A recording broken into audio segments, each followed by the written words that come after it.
प्रेक्षको नमस्कार. दूरदर्शन सह्याद्रीवरील आपला आवडता आणि आरोग्य जागराचा विश्वासार्ह कार्यक्रम हॅलो डॉक्टरमध्ये मी डॉक्टर प्रशांत जाधव आपल्या सर्व प्रेक्षकांचं मनपूर्वक स्वागत करतो. मित्रो, आजच्या धकाधकीच्या जीवनशैलीमध्ये आपण सर्वजण यश, वेग आणि आधुनिकतेच्या मागे धावताना आपल्याला दिसतो. पण या प्रवासामध्ये सार्वत्रिक आणि सर्वाधिक दुर्लक्ष जर होत असेल तर ते म्हणजे आपले पचन आरोग्य. आयुर्वेद असं म्हणतो की रोगाः सर्वेपि मंदे अग्नौ, म्हणजेच शरीरातील बहुतांश रोगांची जी सुरुवात असते ही बिघडलेल्या पचनक्रियेतून होते. म्हणूनच आज याच अनुषंगाने येणारा आपला आजचा विषय आपण निवडलेला आहे, तो आपण स्क्रीनवर पाहू शकता. आपला आजचा विषय आहे जागतिक पचन आरोग्य दिन आणि आयुर्वेदीय दृष्टिकोन. जागतिक पचन आरोग्य दिन आणि आयुर्वेदीय दृष्टिकोन. मित्रो, आधुनिक जीवनशैली, चुकीच्या आहाराची सवय, मानसिक ताण आणि बदलती दिनचर्या यांचा आपल्या पचन संस्थेवर नेमका काय परिणाम होतो आणि आयुर्वेद याकडे कोणत्या व्यापक, नैसर्गिक आणि तत्वज्ञानात्मक दृष्टिकोनातून पाहतो, याच निमित्ताने या सर्व गोष्टींची आपण आज चर्चा करणार आहोत. आणि आज आपल्या सोबत जे तज्ञ मार्गदर्शक म्हणून आपल्याला इथे लाभलेले आहेत, प्रख्यात आयुर्वेद तज्ञ, अभ्यासू व्यक्तिमत्व आणि पचन आरोग्य विषयावर सखोल मार्गदर्शन करणारे वैद्य एकनाथ गणेश कुलकर्णी सर. सर, मी आजच्या या कार्यक्रमामध्ये मी आपलं मनपूर्वक स्वागत करतो.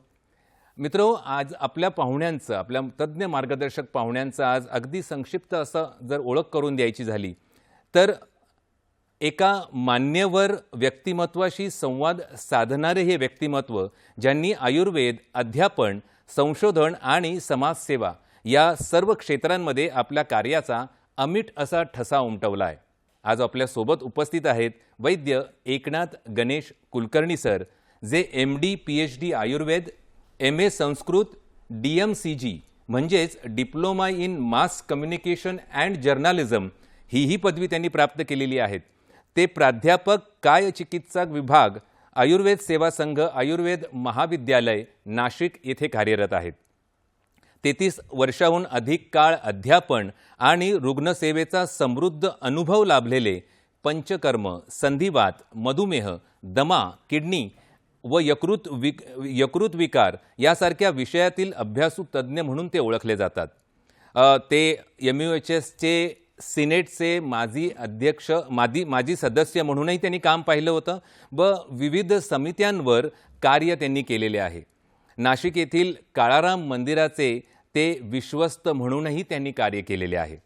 शेकडो व्याख्यानांद्वारे आणि आकाशवाणीवरील प्रभावी भाषणांमधून सर्वसामान्यांपर्यंत आयुर्वेदाचा संदेश पोहोचवणारे ते व्यक्तिमत्व म्हणून मानले जातात.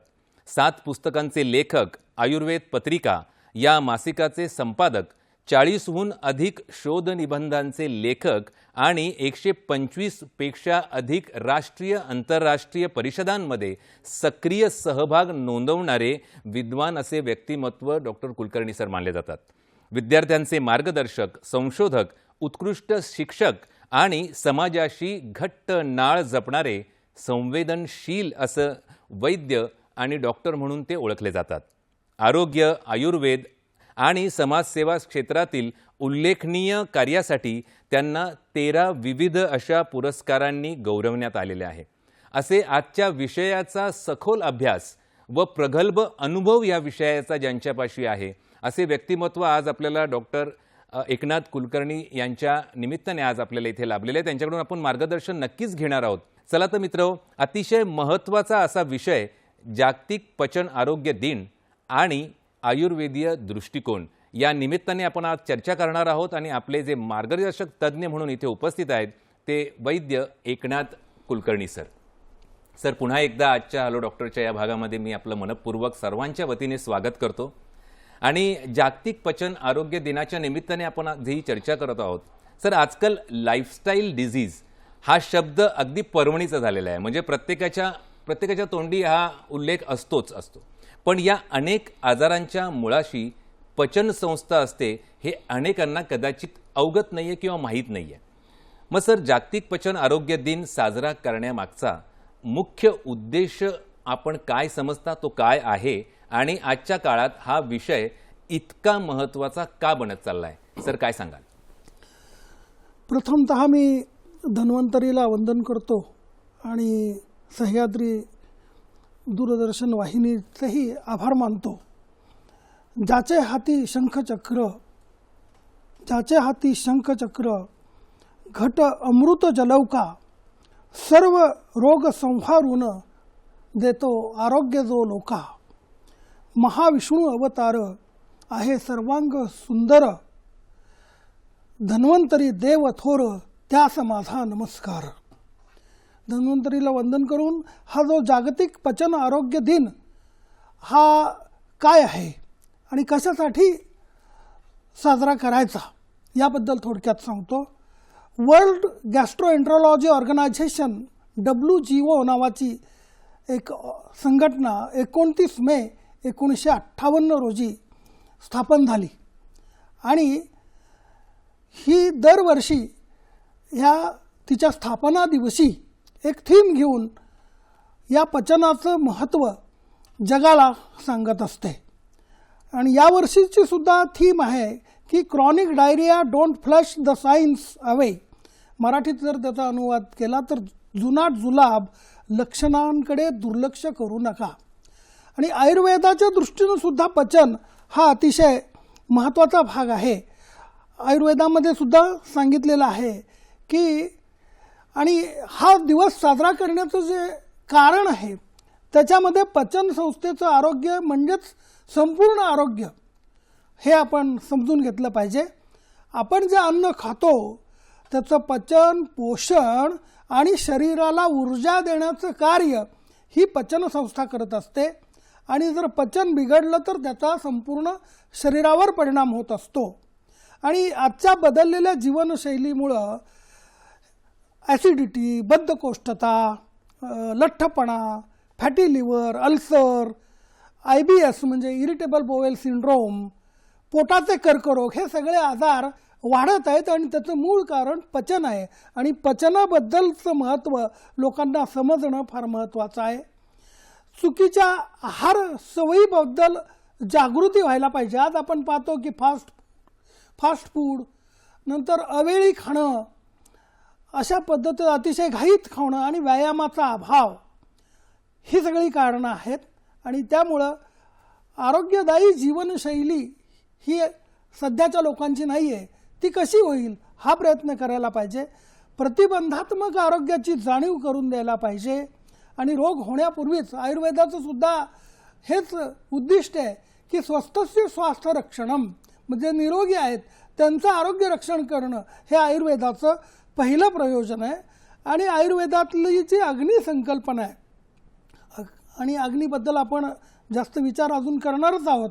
आणि ह्या अग्नीचं महत्त्व, पचनाचं महत्त्व जर समजलं तर लोक वेळेवर रोग निर्माण होण्यापूर्वीच तपासणी आणि उपचार करतील. आणि त्याची जनजागृती होण्यासाठी आपण हा करत असतो. तर अग्नी ही जी संकल्पना आहे त्याबद्दल मी आपल्याला आता सांगतो की जाठर अग्नी असं म्हणतात. आणि हा जो जाठर अग्नी आहे म्हणजे शरीरातली पचनशक्ती. आपण जे अन्न खातो ते योग्य प्रकारे पचवून त्यातून शरीराला ऊर्जा, ताकद आणि पोषण मिळवून देणारी शक्ती म्हणजे अग्नी.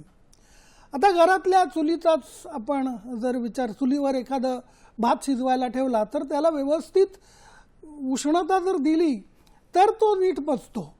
जर त्याच्यात आणखीन वरून पाणी वगैरे वारंवार टाकत गेलं आणि उष्णता द्यायची मात्र कमी केली तर तो पचत नाही. किंवा शेकोटी सुद्धा आपण उदाहरण घेतलं तर शेकोटी पेटवली ती सुद्धा सुरुवातीला आपल्याला गवत वगैरे असं हलकं आणि नंतर मग मोठी मोठी लाकडं त्याच्यात टाकता येतात. तसं हे अग्नीला फार जपावं लागतं. आणि आयुर्वेदामध्ये सुद्धा सांगितलं की अग्निमूलम बलम पुंसा, म्हणजे आपली जी काही शक्ती आहे, रोगप्रतिकार शक्तीसुद्धा ह्या पचनशक्तीवर अवलंबून आहेत. आणि म्हणून अग्नीचं संरक्षण केलं पाहिजे. अग्नी जीव इति स्थिती ही, अग्नी शांते अग्नौ म्रियते असं म्हटलंय. अग्नी जर शांत झाला तर मरण प्राप्त होतं. आणि हे अग्नी जी आहे आपल्या शरीरातली, आयुर्वेदामध्ये आयुष्य, वर्ण, बल, स्वास्थ्य म्हणजे निरोगीपणा, उत्साह, उपचय म्हणजे शरीराची वाढ होणं, शरीराचं तेज, ओज, हे सगळं ह्या अग्नीवर, पचनशक्तीवर अवलंबून आहे. आणि आयुर्वेदामध्ये मुख्य जो जाठराग्नी सांगितलं, जाठराग्नीला तर भगवान म्हटलेलं आहे की भगवद्गीतेमध्ये सुद्धा सांगितलं की अहम वैश्वानरो भूत्वा प्राणीनाम देहमाश्रिता. म्हणजे अग्नी ही प्रयोगशाळेमध्ये दाखवता येणारी वस्तू नाही आहे, तर ती एक अचिंत्य शक्ती आहे. आणि त्यातली मुख्य जो आहे तो जाठराग्नी, जो जठरामध्ये, स्टमकमध्ये, आमाशयामध्ये असतो. आणि हाच जाठराग्नी एकूण 13 प्रकारचे अग्नी आयुर्वेदामध्ये सांगितलेले आहेत. म्हणजे पंचमहाभूत, आपलं शरीर हे पंचमहाभूतांनी, पंचमहाभूत म्हणजे कोणती? पृथ्वी, जल, उष्णता, तेज, वायू म्हणजे वारा आणि आकाश. आणि ह्या पंचमहाभूतातलेच अनेक पदार्थ आपल्या शरीरामध्ये आपण घेत असतो. त्याचप्रमाणे 7 धातू आहेत, रस, रक्त, मांस, अस्थि, मज्जा, मेद, शुक्र. तर आयुर्वेदाचा एक सिद्धांत आहे की दोष धातू मल मूलम ही शरीरम. म्हणजे वात, पित्त, कफ हे 3 दोष, रस, रक्त इत्यादी 7 धातू, आणि जो मल आहे आपण गुदद्वारावाटे जो सोडतो तो, मूत्र आणि स्वेद म्हणजे घाम. आणि ह्या तिन्ही गोष्टी जर सम असतील, निरोगी व्यक्तीची व्याख्याच सांगताना आयुर्वेदाने सांगितलेलं आहे की समदोष समाग्निश्च समधातू मलक्रिया प्रसन्न आत्मेंद्रिय मनहा स्वस्थ इति अभिधीयते. म्हणजे काय? ज्याच्या शरीरातले दोष सम आहेत, अग्नी सम म्हणजे योग्य प्रमाणात आहे, कार्यक्षम आहे, पचन करू शकतो असा जो अग्नी आहे तो सम. आणि मन, इंद्रिय हे सगळं सुद्धा प्रसन्न असली पाहिजेत, कार्यक्षम असली पाहिजेत, त्याला निरोगी किंवा स्वस्थ असं म्हटलं जातं. आणि हे जे अग्नी जर शांत झाला तर मरण आहे, आणि योग्य असेल तर निरामय. तर सांगितलं आहे की अग्नी जर नसेल, कमी झाला तर अन्नाचं पचन होत नाही. आणि आम नावाचा एक दुष्ट पदार्थ, एक विकृत घटक आपल्या शरीरामध्ये उत्पन्न होतो, जो सर्व रोगांचं मूळ आहे. म्हणून रोगाला सुद्धा आमय असं म्हणतात. आणि जो निरोगी माणूस आहे त्याला निरामय म्हणतात, म्हणजे ज्याच्यामध्ये आम नाही असा. तर ह्या आमाचं पचन करण्याचं कार्य हे अग्नी करत असतं, त्यामुळे दीर्घायुष्य मिळतं. आणि मग अग्निमांद्याचे वेगवेगळे प्रकार आहेत. अग्निमंद, विषम अग्नी, तीक्ष्ण अग्नी, मंद अग्नी. विषम अग्नी म्हणजे त्या व्यक्तीमध्ये कधी भूक लागते, कधी भूक लागतच नाही, कधी पचन होतं, कधी पचन होत नाही. तीक्ष्ण अग्नी म्हणजे खूपच भूक लागते, भस्मक नावाचा रोग. आणि मंद अग्नी म्हणजे अन्नाचं पचनच होत नाही. तर आपल्याला नेहमी हा जो अग्नी आहे सम ठेवला पाहिजे, म्हणजे तो कार्यक्षम ठेवला पाहिजे, योग्य प्रमाणात झाला पाहिजे. आणि अग्नी जर योग्य असेल तर अन्नाचं पचन योग्य होतं. आणि अन्नाचं पचन झाल्यानंतर जे काही शरीराला आवश्यक जे घटक आहेत ते आपल्याला मिळू शकतात. आणि तसं पाहिलं तर ही अग्नी असंख्य प्रकारची अग्नी आहे. म्हणजे शरीरातल्या अणू, परिमाणू, पेशींपर्यंत सुद्धा हे पचन क्रिया होत असते. तशी एक व्यापक अशी पचन प्रक्रिया आयुर्वेदामध्ये सांगितलेली आहे. आणि म्हणून हा सगळा भाग हा आपल्याला अग्नीवर अवलंबून आहे. आणि म्हणून अग्नीचं रक्षण करणं हे फार महत्त्वाचं आहे. अर्थातच हे अग्नीचं रक्षण कसं करायचं ते आपण पुढे बघूया, नक्कीच पाहूया. अतिशय म्हणजे भगवान धन्वंतरी यांच्या स्तवनाने आपण या कार्यक्रमाची सुरुवात केली आणि अगदी सात्विक सुरुवात म्हणता येईल या कार्यक्रमाची. अतिशय सुंदर अशी सुरुवात. आणि आयुर्वेदामधील काही गूढ गोष्टी, ज्याला संकल्पना आपण म्हणतो, अशा खूप आहेत. त्यात अग्नी हा एक प्रकार आहे त्याच्यामधला, की जठराग्नी. तर हाही विषय आपण अतिशय विस्तृतपणे आणि सोपं करून जे आम्हाला सांगितलं, त्यानिमित्ताने अनेक अशा गोष्टी नक्कीच मनातल्या ज्या शंका असतील त्या निराकरण करण्यामध्ये त्याची मदत झालेली आहे आणि जेणेकारणे आता आपल्याबरोबर प्रेक्षकही काही जोडले गेले आहेत. इतका महत्त्वाचा हा विषय आहे. सुमित्राताई उजाळे या अकोले इथून आपल्याशी जोडले गेलेले आहेत. सुमित्राताई, आपलं स्वागत आजच्या कार्यक्रमामध्ये. आपला प्रश्न विचारा. हा सर, माझं पोट साफ होत नाही. असे घरगुती उपाय करून पाहते पण तरी काही परिणाम होत नाही. काही तेलकट तिखट खाल्लं की अजिबात सहन होत नाही, मसाले. हा, ठीक आहे. पोट साफ होत नाही. धन्यवाद आपल्या सहभागाबद्दल. उत्तर घेऊया नक्कीच. सर, तर बोला. त्याचं कारण आपल्याला शोधलं पाहिजे. तुमची दिनचर्या कशी असते, तुम्ही सकाळी उठल्यापासून संध्याकाळपर्यंत आपण काय करता, आहारामध्ये कोणते पदार्थ असतात, आपण कोणत्या भागात राहतात, वृक्ष पदार्थ जर घेत असाल तुम्ही, त्याच्यामध्ये तेल तूप अगदीच घेत नसाल, त्याचप्रमाणे आहारामध्ये जे आमच्याकडे सांगितलेलं आहे की 6 चवीचे पदार्थ पाहिजेत. गोड पाहिजे, आंबट पाहिजे, खारट पाहिजेत. हे सगळं थोड्या थोड्या प्रमाणात पाहिजे आणि काही थोडासा व्यायामही केला पाहिजे.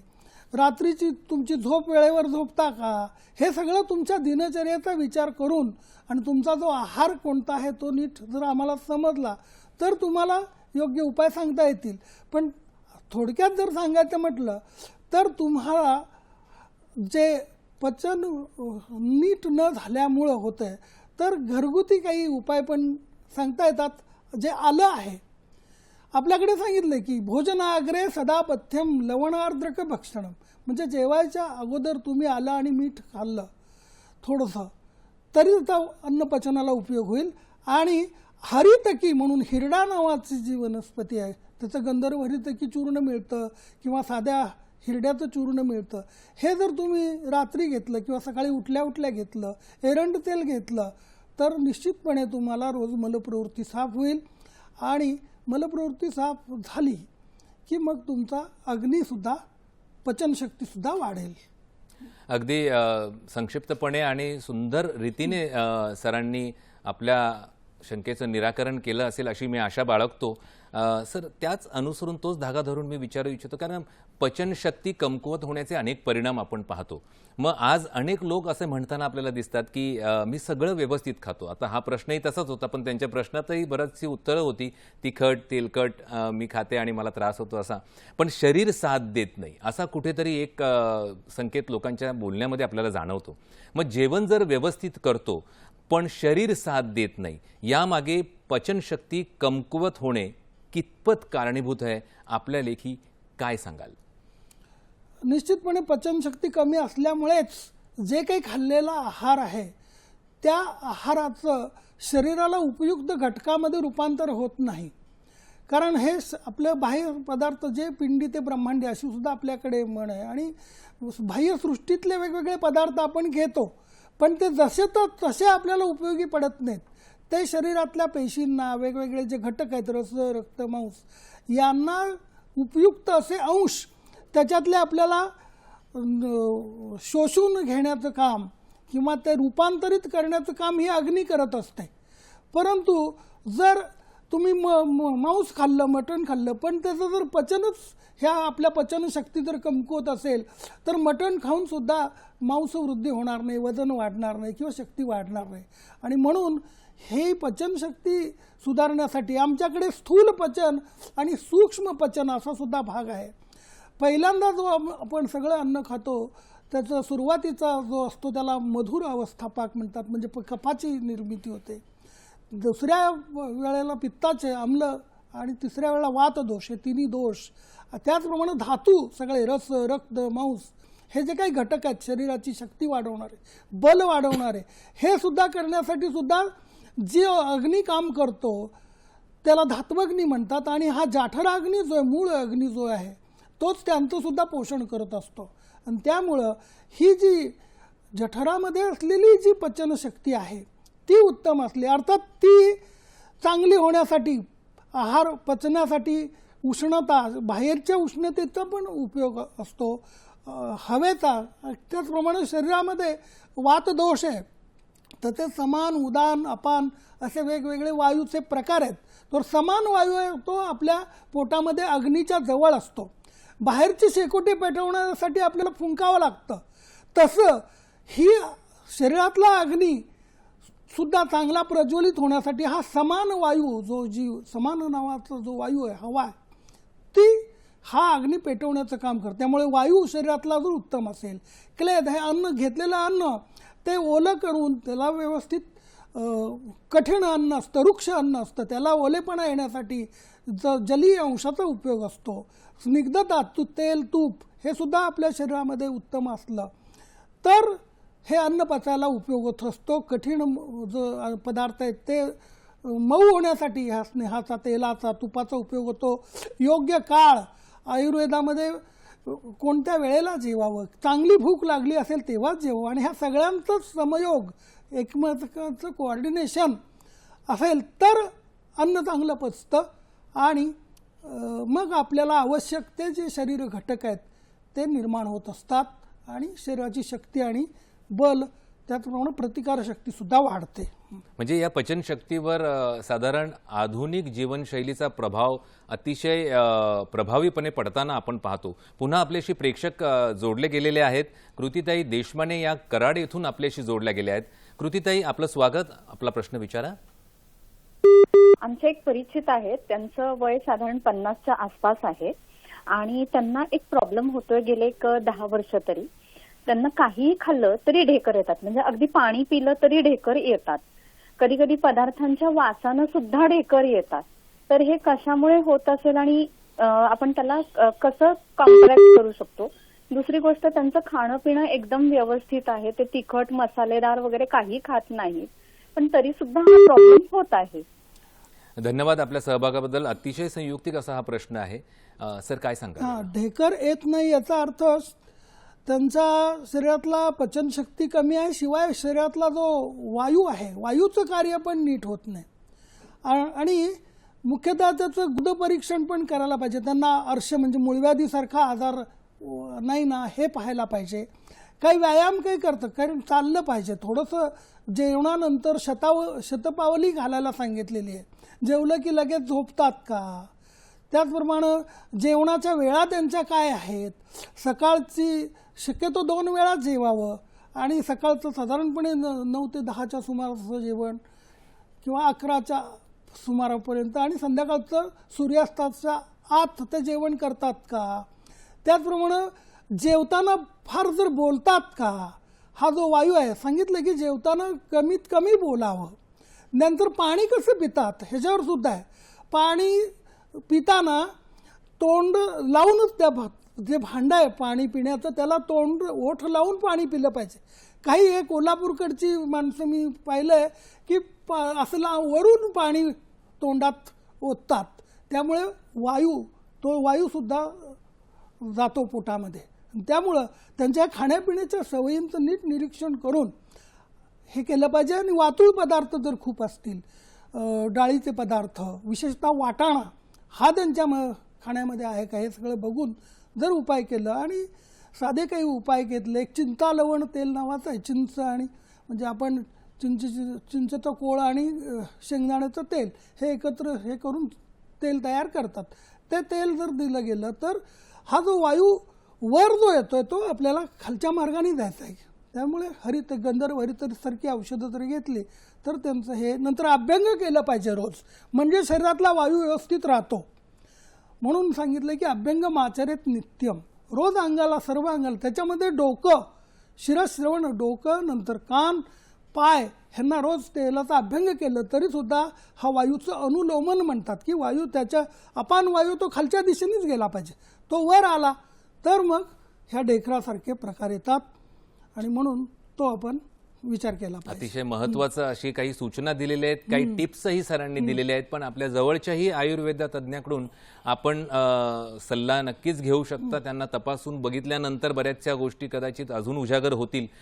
अतिशय छान अशा वळणावरती आता चर्चा पोहोचलेली आहे. पण आता इथे वेळ झाली एका छोट्याशा विश्रांतीची. आणि काही कंगोरे आपण या विषयाचे उलगडून पाहणार आहोत.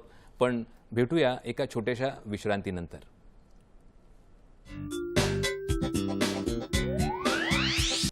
ब्रेकनंतर पुन्हा एकदा सर्व प्रेक्षकांचं हॅलो डॉक्टरच्या या भागामध्ये स्वागत. आजचा विषय आपण जाणून आहात तो म्हणजे जागतिक पचन आरोग्य दिन आणि त्याबद्दलचा आयुर्वेदीय दृष्टिकोन. ही चर्चा आपण डॉक्टर कुलकर्णी सरांसोबत करत आहोत. सर, ब्रेकवर जाण्याच्या अगोदर अतिशय महत्त्वाच्या अशा चर्चा आपण केल्यात. अतिशय उत्तरातून आम्हाला तुम्ही प्रगल्भ करत गेलं आयुर्वेदीय दृष्टिकोन समजून घेण्यामध्ये.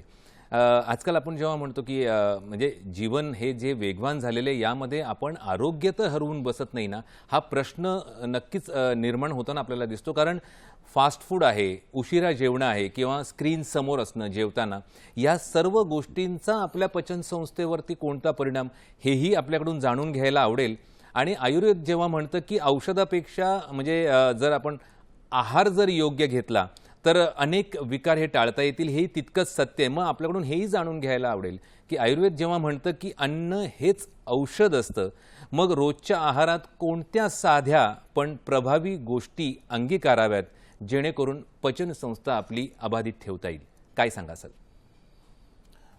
आयुर्वेदामध्ये जेवणाच्या संदर्भातले काही नियम सांगितलेले आहेत की जेवण करत असताना जो आपल्या पोटाचा आमाशयाचा निम्मा भाग हा घन पदार्थांनी भरावा, पाव भाग हा द्रव आणि उरलेला पाव भाग आहे तो रिकामा ठेवावा. त्याचप्रमाणे आपण सांगितलं की 6 ज्या चवी आहेत त्या 6 चवी म्हणजे गोड, आंबट, खारट, तिखट, कडू, तुरट ह्या चवींचे पदार्थ असावेत. अर्थातच त्याच्यामधलं हे जे तिखट, मीठ आणि हे पदार्थ आंबट हे थोडं कमी असावं आणि व्याधीनुसार गोड पदार्थसुद्धा आपल्या प्रकृतीनुसार कमी प्रमाणात वैद्यकीय सल्ल्याने घ्यावेत. गरम अन्न खावं. अन्न हे स्निग्ध असावं, म्हणजे आपल्याकडे तूप भात घेताना त्याच्यावर थोडंसं तूप, गाईचं तूप घ्यावं आणि भूक लागल्यावरच आणि योग्य प्रमाणात खावं. म्हणजे भूक केव्हा लागली असं समजायचं तर ज्या वेळेला आपल्याला जी ढेकर येते ती शुद्ध असते, तिला कुठलाही वास नाही, आपलं हलकं झालेलं आहे, सगळं शरीर हलकं वाटतं. त्याचप्रमाणे ज्या वेळेला मलमूत्र विसर्जन वेळेच्या वेळेला झालेलं असतं, अशा वेळेला अन्न खाण्याची तीव्र इच्छा होते, त्यावेळेलाच खावं. नाहीतर आणि पहिलं अन्न पचल्यानंतरच खावं. जर पहिलंच अन्न पचलं नाही तर लगेच दुसरं खाल्लं तर त्याला अध्यशन म्हणतात आणि असं टाळावं. नंतर अतिशय थंड आणि अतिशय गरम हे एकत्र करून असे विरुद्ध गुणाचे अन्नपदार्थ खाऊ नयेत. आपण कोणत्या जागेवर बसून जेवतो खातो हे सुद्धा महत्त्वाचं आहे. चांगल्या जागी प्रसन्न ठिकाणी बसून खावं. त्याचप्रमाणे फार घाई न खाऊ नये, खाताना घाई नको, अतिसावकाशसुद्धा जेवू नये आणि एकाग्रतेनं शांतपणाने जेवावं. जेवताना मोठ्यानं हसणं, बोलणं, टी व्ही पाहणं, रेडिओ ऐकणं, वेगवेगळी गाणी ऐकणं हे टाळावं. जेवणावरच लक्ष पाहिजे. तन मना भुंजित असं म्हटलेलं आहे. आणि जेवताना पहिल्यांदा गोड पदार्थ खावा, त्याच्यानंतर मग बाकीचे चवीचे पदार्थ, शेवटी कडू, तुरट हे सुद्धा असावं. आणि पाणी जे जेवताना प्यायचं आहे ते थोडं थोडं मधून मधून प्यावं. आणि आत्मानं अभिसमीक्ष म्हटलेलं आहे की आपण आपली प्रकृती काय आहे, आपण किती व्यायाम करतो, आपण किती खाल्लं तर आपल्याला पचणार आहे, असा सगळा विचार करून मन लावून खाल्लं तर ते अन्न चांगलं पचतं. आणि जे अतिशय पचायला जड पदार्थ आहेत ते सुद्धा टाळावेत. जास्त गोड पदार्थ हे टाळावेत. खारट, तिखट हे सुद्धा टाळावं. नक्कीच अतिशय महत्त्वाचं होतं. म्हणजे भूक लागल्याचे निकष हे समजून घेणंही तितकंच महत्त्वाचं होतं. आपल्याकडून या उत्तराच्या निमित्ताने आम्हाला ते मिळालं, प्रेक्षकांना मिळालं. सर, पुन्हा प्रेक्षक आपल्याशी जोडले गेलेले आहेत. एकनाथराव कदम हे हिंगोली इथून आपल्याशी जोडले गेलेले आहेत. एकनाथराव, आपलं स्वागत. आपला प्रश्न विचारा. नमस्कार सर. नमस्कार. नमस्कार सर. माझं वय 55 आहे. तर मला जेवण केलं की लगेच टॉयलेटला होते आणि अन्न पचन होत नाही सर. सोनोग्राफी केली पण सोनोग्राफी मध्ये पण काही दाखवत नाही, सारखं अन्न पचन होते. आपला प्रश्न आमच्या लक्षात आला. अतिशय संयुक्तिक असा प्रश्न आजच्या विषयानिशी आहे. उत्तर आपण घेऊया. धन्यवाद आपण सहभागी झाल्याबद्दल. सर, काय सांगाल? तर जेवल्यानंतर लगेच तुम्हाला मलप्रवृत्ती होते, याचा अर्थ तुम्हाला प्रवाहिका असण्याची शक्यता आहे. मल परीक्षण करायला पाहिजे आणि अन्नाचं जे आतड्याच्या हालचाली तुमच्या जास्त होत आहेत हे त्यामध्ये लक्षात येतं. आणि म्हणून जेवणामध्ये तुम्ही हलके पदार्थ खाल्ले पाहिजेत, साळीच्या लाह्या म्हणा किंवा मुगाचं कढण अशा पद्धतीचं. आणि हळूहळू तुमची जशी पचनशक्ती सुधारेल तसं मग पुढे तुम्ही जड अन्न खायला सुरुवात करा, म्हणजे तुमचे प्रश्न मिटतील. या निमित्ताने मी काही टिप्स देतो की आपल्या जी पचनशक्ती जर कमी असेल तर माणसाने काय करावं, तर जेवणाच्या अगोदर आलं आणि मीठ हे खावं. आणि जर ज्या अर्थी तुम्हाला जेवलं की लगेच होती तर तुम्हाला तीव्र अग्निमांद्य जर असेल तर त्यांनी 5 ग्राम आलं आणि तेवढाच गूळ एकत्र करून रोज असं 21 दिवस जर घेतलं आणि ज्या वेळेला भूक लागेल त्याच वेळेला तर तुम्ही जेवला तरीसुद्धा उपयोग होईल. किंवा तुम्ही आल्याचा रस अधिक लिंबाचा रस आणि सैंधव आणि साखर असं एकत्र मिश्रण करून असा पाचक रस तयार करून जर ठेवला आणि तो रोज सकाळी घेतला तरीसुद्धा तुमच्या तक्रारी पुऱ्या होतील. किंवा कुटजारिष्ट नावाचं एक औषध आहे ते जेवायच्या अगोदर घेत जा, म्हणजे ही तुमची तक्रार कमी होईल निश्चित. त्याचप्रमाणे अजून चांगलं पचन होण्यासाठी जेवणानंतर द्राक्ष असो, कुमारी असो, पिपल्य असो हे सुद्धा घेता येतं. किंवा एक 64 पिंपळी चूर्ण नावाचं एक चूर्ण मिळतं, ते जर तुम्ही 250 मिलीग्राम सकाळी आणि संध्याकाळी घेतलं ते चालेल. किंवा कधीकधी आपली पचनशक्ती कफ वाढल्यामुळे जर असेल तर तूप आणि सुंठ हे मिश्रण करून जर ते घेतलं तर होईल. पित्तामुळे उष्णता त्याच्याबरोबर दाह वगैरे जर होत असेल तर सुंठ आणि तूप एकत्र करून घेतलं तरी उपयोग होतो. आणि मळ जर कठीण प्रवृत्ती होत असेल तर त्याच्यात तेल, तूप, सुंठ आणि सैंधव असं मिश्रण जर घेतलं तर कडक मल प्रवृत्ती होत असेल तर ती पण थांबते आणि पचनशक्ती पण सुधारते. म्हणजे आपल्या स्वयंपाकघरातच अनेक औषधी गुण असलेले पदार्थ दडलेले आहेत. फक्त ते सरांनी जसं ज्या पद्धतीने सांगितलं समजावून ते समजून घेणं, उमजून घेणं आणि त्याचा कुठेतरी दैनंदिन खाण्याच्या हिशोबाने, जेवणाच्या हिशोबाने जर वापर केला तर नक्कीच या लहान सहान गोष्टींवरती कुठेतरी आपल्याला नियंत्रण आणण्यामध्ये मदत मिळेल. सर पुन्हा आपल्याबरोबर आपल्याशी जोडल्या गेलेल्या आहेत मंगलताई आपटे, या पुणे इथून जोडल्या गेलेल्या आहेत. मंगलताई, आपलं स्वागत. आपला प्रश्न विचारा. नमस्कार.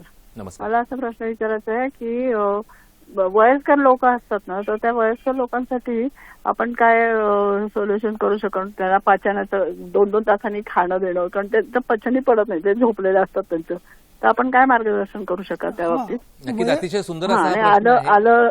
आलं लिंबाचं चाटण किंवा काही असं ते पचनाच्या क्रियेसाठी आपण बोलू शकाल का त्यावरती? हो, सांगितलं ना मी. नक्कीच हा विषय अतिशय महत्वाचा आहे, हा प्रश्नही अतिशय महत्वाचा आहे. सहभागी झाल्याबद्दल धन्यवाद. आणि त्याचसोबत मी जोडू इच्छितो सर प्रश्न याच्याबरोबर की पूर्वीच्या काळामध्ये लोक काही पदार्थ एकत्र खाण्याचा आग्रह असायचा आणि काही पदार्थ एकत्र न खाण्याचा आग्रह असता. ह्या सर्वच गोष्टी जोडून जर आपण सांगितल्या या उत्तरानिमित्ताने तर प्रेक्षकांना नक्कीच आवडेल. काय सांगाल सर? पहिल्यांदा आपण वयस्कर माणसांच्या बद्दल सांगितलं की त्यांना वारंवार खायला मागतात, तर अशा लोकांना तुम्ही घरामध्ये लाह्या ठेवा. एकतर नुसत्या लाह्या जरी त्यांना खायला दिल्या किंवा लाह्यांचा असा जास्त तिखट मीठ न लावता असा भाजून त्याला हळदीची फोडणी देऊन लाह्या, ज्वारीच्या लाह्या किंवा साळीच्या लाह्या ह्या त्यांना थोड्या वारंवार किंवा त्या लाह्यांचं पाणी त्या गरम पाण्यात टाकून त्याचं पाणी द्यायला पाहिजे किंवा भाताची पेज देऊ शकता, ते थोडं ठेव. मुगाचं कढण असे तुम्ही पदार्थ द्या. आणि जो डॉक्टर जाधवांनी जो मला प्रश्न विचारला की काही पदार्थांचं पचन होण्यासाठी त्या पदार्थाबरोबर जर दुसरा पदार्थ आपण एकत्र केला तर निश्चितपणे पचन त्या पदार्थांचं चांगलं होतं. त्यासंबंधी योगरत्नाकर नावाचा जो ग्रंथ आहे त्यामध्ये अजीर्ण कुंडन नावाचं एक प्रकरणच आहे, तर त्यामध्ये त्यांनी सांगितलं आहे की तांदूळ आणि तांदळाचे पदार्थ असतील तर त्याच्यावर तुम्ही नारळाचा वापर करा. आता आपण इडली म्हणून आपण पाहतो, इडली ही तांदळाचा मुख्य भाग असतो, तर त्याच्याबरोबर जी चटणी खायची ती आपण खोबऱ्याची चटणी करतो, त्यामुळं त्या तांदळाच्या पदार्थाचं पचन होतं. गहू, मका ह्यांच्यासाठी काकडी जर आपण ज्वारीची भाकरी किंवा पोळी खाताना बरोबर काकडी खाल्ली तर ते पचन चांगलं होतं. ज्वारीची भाकरी ही जर खात असताना जर ओव्याचा वापर केला किंवा त्याच्यात ओवा टाकून भाकरी केली किंवा जेवणानंतर भाकरी खाल्ल्यानंतर ओवा खाल्ला तरीसुद्धा पचन होतं. वेगवेगळ्या डाळी आहेत, त्या डाळींची आपण वरण किंवा उसळी करतो, तर त्याच्यामध्ये जिऱ्याचा वापर केला तर सर्व प्रकारच्या डाळींचं चांगलं पचन होतं. हरभऱ्याचे पदार्थ असतील तर त्याला मुळा त्याच्याबरोबर घेतला तर पचन होतं. मुगाचे पदार्थ, मूग खरं पचायला हलका आहे पण त्याचंसुद्धा अपचन काही लोकांना होतं. तर त्याला जर आवळकाठीच्या काड्यामध्ये मुगाचं कडण केलं किंवा आवळा सुपारी खायला दिली तर त्याचा मुगाचं पचन होतं. उडीदाचं पचनासाठी साखर किंवा ताक हे उडदाचे, आपण दही वडा जो खातो, उडदाचा वडा असतो त्याच्याबरोबर दही किंवा ताक ते जरा पातळ केलं पाहिजे. दही वड्यामध्ये जास्त घट्ट दही असतं तर त्यामुळे त्या उडदाचं पचन होतं. वरई म्हणजे भगर वगैरे जे त्याचं सुद्धा दह्या वापरलं तर त्याचं पचन होतं. मटकी, कुळीथ हे तेलावर परतून घेतली, तेलाची फोडणी दिली तर ते चांगलं पचतात. केळ जर पचायचं असेल तर त्याला तूप आणि वेलची ही जर केळाबरोबर दिली तर केळामुळे अपचन अजीर्ण होत नाही. आंबा चांगला पचायचा असेल तर आंब्याच्या रसात थोडंसं दूध घालून घेतलं तर आंबा चांगला पचतो.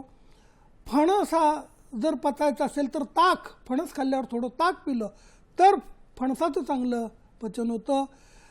नंतर उसाचा रस जर घ्यायचा असेल त्याच्यामध्ये आलं टाकून घेतला उसाचा रस तर तो चांगला पचतो. सुराणाचं काही केलं तर त्याच्यामध्ये गूळ घातला तर चांगलं पचतं. आंबट रस, खूप लिंब खाण्यात आले तर त्याच्यात मीठ हे लिंबाचं पचन करतं. नंतर धणे जर असतील तर त्या धण्याचं पचन हे कडुलिंबामुळे होतं. आणि द्राक्ष, पिस्ते, बदाम हे खूप आता लोकांमध्ये ही सुद्धा फॅशन आहे सुकामेवा खायचा, पण त्याच्याबरोबर जर लवंग खाल्ली तर त्यांचं चांगलं पचन होतं. गूळ खूप खाल्ला गेला तर तूपचा उपयोगी आहे. सुंठ आणि म्हणजे गुळासाठी तूप, सुंठ याचा वापर. दही जास्त खाण्यात आलं तर आवळकाठीचा उपयोग होतो. दुधामध्ये थोडंसं सैंधव टाकलं तर दूध पचतं. तूप खूप खाल्ल्यामुळे आजार झाले, स्निग्ध पचतं तर ताकाचा उपयोग चांगला होतो. लिंबू रसाचा पण तुपाचं अजीर्ण अपचन कमी होतं. श्रीखंडामध्ये सुंठ टाकून खाल्ली तर श्रीखंड चांगलं पचतं. आणि सुंठ, मिरी, पिंपळी त्याचप्रमाणे बासुंदीचं खूप अपचन झालं तर मुगाचं कढण जर दिलं तर ती बासुंदी पचते. खिचडीमध्ये सैंधव टाकलं तर खिचडी चांगली पचते. तुपामुळे पण खिचडी चांगली पचते. मटण खाल्लं तर आंबट कांजी त्याच्याबरोबर किंवा अननस जर खायला दिलं तर ते पचतं. आणि माशामुळे जर अपचन अजीर्ण झालं तर चिरफळ नावाचं जे कोकणातलं फळ आहे ते मटण पचवण्यासाठी उपयोग होतो. अतिशय महत्त्वाच्या अशा टिप्स होत्या. अनेक नवीन गोष्टी मलाही इथे निदर्शनास आल्या आपल्या उत्तरातून आणि नक्की प्रेक्षकांना या गोष्टींचा फायदा होईल. इथून पुढची त्यांची पचनशक्ती नक्कीच या सर्व टिप्सवरती आधारित असेल आणि कुठेतरी आपला जो जठराग्नी आहे किंवा बाकी पचन क्रिया जी आहे याला कुठेतरी मदत या टिप्समधून नक्कीच होईल. अनुभव काय असतो हेच या उत्तरातून आपल्याला लक्षात आलंय.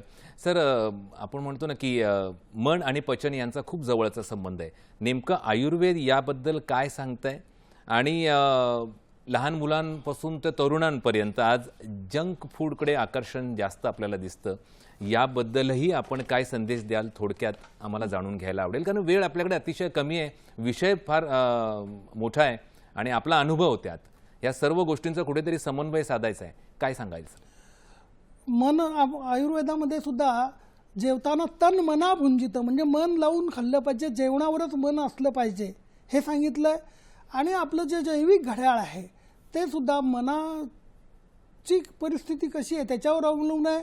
अतिशय चिंता, शोक, भय, क्रोध ह्या ज्या काही मानसिक भावना आहेत त्या भावना असताना जर अन्न खाल्लं तर ते निश्चित पचत नाही.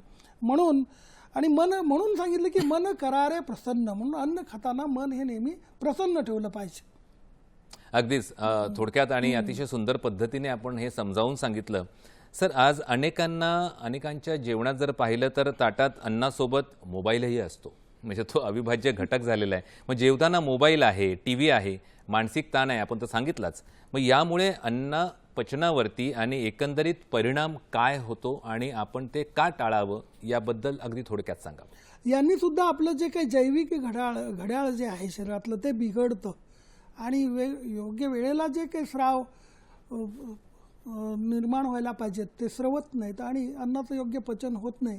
आणि मागे मी सांगितलंच आहे की ह्या सगळ्या गोष्टीपासून दूर राहावं, फक्त जेवणावरच लक्ष केंद्रित करून जेवण करावं, खावं.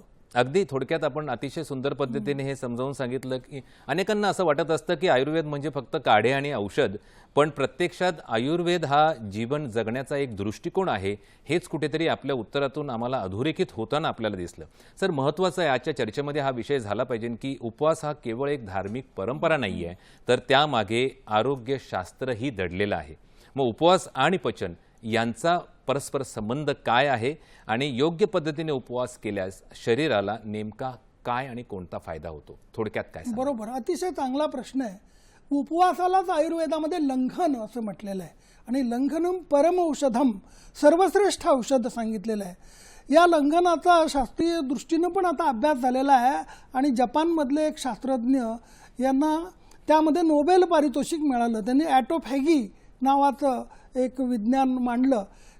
काय होतं की जर आपण हे जो आपले जी अग्नी आहे, पचनशक्ती आहे, त्या पचनशक्तीला जर आपण अन्न दिलं तर ते अन्नाचं पचन करतं आणि ज्यावेळेला अन्न दिलं नाही, म्हणजे आपण उपवास केला, तर मग शरीरात वाढलेले जे दोष आहेत त्या दोषांचं पाचन हा अग्नी करतो आणि शरीर निरोगी होतं. उदाहरणार्थ ह्या ज्या कॅन्सर वाढवणाऱ्या ज्या काही पेशी आहेत, डायबिटीज वाढवणाऱ्या ज्या पेशी आहेत, स्थौल्य वाढवणाऱ्या ज्या पेशी आहेत, या विकृत पेशी ज्या आहेत त्या पेशींना मारण्याचं, कमी करण्याचं काम ह्या उपवासामुळे होतं आणि अशा रोगांचा प्रतिबंध आपण ह्या उपवासामुळे करू शकतो. म्हणूनच भारतीय संस्कृतीमध्ये 15 दिवसातून एकादशी करण्याचा एक संकल्प व्रत लोक करतात आणि त्याचा निश्चित शरीरामध्ये ज्या अनावश्यक पेशी निर्माण होत असतात त्या मारण्यासाठी, ते दोष शमन करण्यासाठी ह्या लंघनाचा म्हणजेच उपवासाचा उपयोग होतो आणि रोग प्रतिबंधासाठी, भयंकर व्याधींच्या प्रतिबंधासाठी हा अतिशय चांगला उपाय आहे. म्हणजे उपवास आणि योग्य पद्धतीने केलेला उपवास हे किती महत्त्वाचं आहे, जेणेकरून पचन सुधारेल आणि त्याचे परिणाम हे केवळ पोटापुरते मर्यादित न राहता एकंदरीत सर्वांगाने पूर्ण आरोग्यावरती त्याचे सकारात्मक परिणाम होताना आपल्याला दिसतात. सर, गट हेल्थ हा शब्दही तितकाच पर्वणीचा झालेला आहे. मग आरोग्य पोटातून सुरू होते असं जेव्हा म्हटलं जातं, मग पचन सुधारेल तर मग मानसिक आणि शारीरिक आरोग्यातही कुठेतरी सकारात्मक परिणाम होताना दिसतो आपल्याला. हो, माणसाचं आहार उत्तम असेल तर त्याचे विचार उत्तम राहतात, मन राहतं, मेंदू. आणि गट हेल्थ ही नवीन कन्सेप्ट आहे आणि त्यामुळं आपल्याला व्यवहारामध्ये ज्या वेळेला माणूस तृप्त असेल, संतुष्ट असेल, तर त्याचे सर्वच व्यवहार सुद्धा अतिशय चांगले होतात आणि मानसिक आरोग्यसुद्धा उत्तम निश्चितपणे राहतं. खूप छान पद्धतीने आपण समजावून सांगितलं थोडक्यात आणि सोप्या भाषेमध्ये. सर, आजकाल आजार जर बघितला तर लहान वयापासून काही आजार जडलेले आपण आणि ऐकतो आपण, एकंदरीत लहान मुलांमध्ये पण असतात. IBS आहे, फॅटी लिव्हर आहे, ॲसिडिटी आहे, मायग्रेन यासारखे आजार आपण अगदी या समस्यांचा कुठेतरी संबंध पचनाशी आहे का? निश्चितपणे आहे. कारण जर पचनशक्ती चांगली नसेल तर अन्न त्या आतड्यांमध्ये साठून राहतं. त्यामुळे आतड्यामधल्या ज्या त्वचेला त्याला सूज येणं, अशा वेगवेगळ्या प्रकारचे भयंकर आजार पुढे पुढे होऊ शकतात आणि तिथल्या पेशींची विकृत वाढ वगैरे पण सुरू होते. आणि म्हणून अन्न जर पचलं आणि त्याचं योग्य त्याच्यातला जो भाग आहे तो आपल्या शरीराशी एकरूप मिसळून घेऊन जो अनावश्यक भाग आहे तो मलाद्वारे बाहेर जाणं, ही सगळी क्रिया ही पचनाद्वारे होत असते. आणि म्हणून योग्य वेळेला अन्न घेणं, त्याचं पचन होणं, त्याचं जो अनावश्यक मल आहे तो शरीराच्या बाहेर जाणं, हे सगळं फार महत्त्वाचं आहे. अतिशय महत्त्वाच्या पद्धतीने अतिशय सोपं करून आणि सुलभ शब्दांमध्ये आपण आम्हाला हे समजावून सांगितलं. अगदी शेवटच्या प्रश्नाकडे आपण कुठेतरी वळतो आहोत सर. चांगले विचार, शांत मन आणि निरोगी शरीर हे तिन्ही एकमेकांशी नक्कीच जोडलेलं असतात हे आपल्या एकंदरीत चर्चेतून आपल्या मार्गदर्शनातून आमच्या लक्षात आलं. मग आयुर्वेदामध्ये सात्विक आहार आणि मनशांती यांचा उल्लेखही बऱ्याच वेळा आपल्याला येतो. मग चांगले विचार आणि चांगले पचन यांचा परस्पर संबंध काय आणि जाता जाता आपल्या प्रेक्षकांना आपण काय संदेश द्याल याबद्दलही आपल्याकडून जाणून घ्यायला आम्हाला नक्कीच आवडेल. काय सांगाल सर? तर सात्विक, राजस आणि तामस हे आहाराचे 3 प्रकार सांगितलेले आहेत. सात्विक आहारामुळे आपलं मनामधला जो सत्वगुण आहे, सत्वगुण म्हणजे ज्ञान वाढवणारा, ज्ञान देणारा तो आहे. आणि जे ताजं अन्न आहे, रसाळ फळं ही जी आहेत ती सात्विकमध्ये येतात. राजस आहारामध्ये तिखट, खारट, आंबट ह्या सगळ्या गोष्टी येतात. आणि तामसमध्ये शिळं अन्न खाणं वगैरे ह्या सगळ्या गोष्टी येतात. आणि ह्या सात्विक आहारामुळे आरोग्य चांगलं राहतं, मनही चांगलं राहतं. परंतु राजस आणि तामस हे जे आहार आहेत त्यांनी अनेक प्रकारचे रोग होत असतात. आणि काही घरगुती, काही वनस्पती ज्या आपल्या पचनाच्या दृष्टीनं महत्त्वाच्या आहेत त्याच्यामध्ये आलं महत्त्वाचं आहे, जिरे महत्त्वाचे आहेत घरातले. त्याचप्रमाणे हिरडा सांगितला, हरितकी ही सुद्धा अतिशय उपयुक्त आहे पचनाच्या दृष्टीने. आवळा पचनाच्या दृष्टीने, त्याचे वेगवेगळे पदार्थ आपण नेहमी ठेवले. बेलसुद्धा वेगवेगळ्या संग्रहणीसारखे जे आधार आहेत त्यामुळे बिल्वा व लेह किंवा बेलापासून बनवलेली काही औषधं ही सुद्धा उपयोगी आहेत. ओवा हा सुद्धा पचनशक्ती सुधारण्यासाठी, हृदयाच्या आजारावर सुद्धा ओव्याचा उपयोग होतो. पुदिना हे सुद्धा फार महत्त्वाचं औषध आहे. आणि अशा पद्धतीनं आपल्या घरातलीच औषधं वापरून आपण आपली पचनशक्ती उत्तम ठेवू शकतो. आणि म्हणून आपली पचनशक्तीचं आपण रक्षण केलं तर आपलं सर्वार्थानं संरक्षण होईल आणि आपली आरोग्य संपदा वाढेल. आणि म्हणून सर्वांनी ह्या अग्नीचं रक्षण करण्यासाठी, सर्वतोपरी पचनशक्तीचं प्रयत्न करण्यासाठी योग्य आहार विहार, योग्य पदार्थ खावेत. आणि म्हणून सांगितलं आहे की कुपोषण होऊ न द्यावे, खाणे अतिशय टाळावे, वेळेवरी घेत जावे, व्यायाम, अन्न, झोप आणि वेळेवरी औषध घ्यावे, अनुपानान विसरावे, पथ्यास पाळावे, रोगमुक्त व्हावे. घ्यावे पंचकर्म आणि रसायन, रोगाचे न होईल पुनरागमन, करावे कर्तव्य पालन, लाभे आरोग्य संपदा. एत म्हणे श्री रुग्णेश्वरावो, हे होईल आरोग्य दान हो, येणेवरे वैद्यराजो, सुखिया झाला. धन्यवाद. अतिशय सुंदर अशी ही प्रार्थना, आपण स्वतः लिहिलेली ही प्रार्थना नक्कीच अतिशय संयुक्तिक आणि विषयाला धरून होती. सर, अतिशय प्रगल्भ ज्ञान जे आज आम्हाला आपण दिलं आणि मार्गदर्शन केलं त्याबद्दल दूरदर्शन सह्याद्रीतर्फे मी आपले मनपूर्वक आभार मानतो. आपण इथे आल्याबद्दल धन्यवाद सर. मित्रांनो, आपण शरीराला वेळ देतो पण शरीराचे संकेत ऐकतो का? कारण आयुर्वेद सांगतो योग्य पचन म्हणजेच निरोगी जीवनाचा पाया. वेळेवर खाणे, शांत मनाने खाणे, ऋतूनुसार जगणे आणि शरीराच्या गरजा समजून घेणे हीच खरी आरोग्याकडे जाणारी वाट आहे. आजच्या जागतिक पचन आरोग्य दिनानिमित्त आपण सर्वांनी संकल्प करूया की औषधावर अवलंबून राहण्यापेक्षा जीवनशैलीत बदल करून कुठेतरी आरोग्य जपण्याकडे आपला कल वाढला पाहिजे. हेच कुठेतरी आजच्या चर्चेतून अधोरेखित होताना आपल्याला दिसलं. नक्कीच हॅलो डॉक्टरच्या नवीन भागामध्ये आपण भेटूया, कारण वेळेचं गणित कुठेतरी साधणं आपल्याला गरजेचं आहे. विषय हा अतिशय सखोल आहे पण वेळेची मर्यादा पाळता कुठेतरी आपल्याला या भागाची इथे सांगता करण्याची गरज पडते. पुन्हा भेटूया आपण हॅलो डॉक्टरच्या नवीन भागामध्ये नवीन विषयासह नवीन तज्ज्ञांसोबत. तोपर्यंत स्वस्थ रहा, मस्त रहा, आनंदी रहा, सजग रहा. नमस्कार.